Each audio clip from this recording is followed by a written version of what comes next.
Magandang hapon sa ating mga kababayan. Yung problema po ni Ma'am Aida Agpoon sa Bayambang, Pangasinan, Darawi, aksyon agad po ating mga kababayan sa pamamagitan po ng mga halal ng bayan, si Barangay Chairman Rigor Dulay, Kagawad Jocelyn Napole, gayon din po kay Ian Tujo. Maraming salamat po sa inyo lahat. Sa tulong po ninyo ay nasolve po ang problema ni Ma'am Aida Agpoon. To God be all the glory.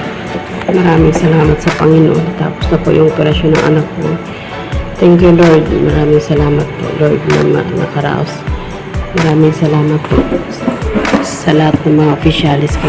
Kapitan Rigor Dulay.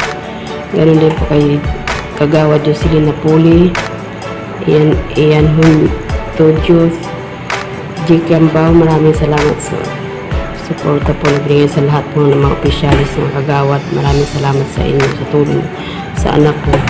Ngayon din sa inyo, Sir Vince. Maraming salamat sa inyo din dahil sa programa nyo.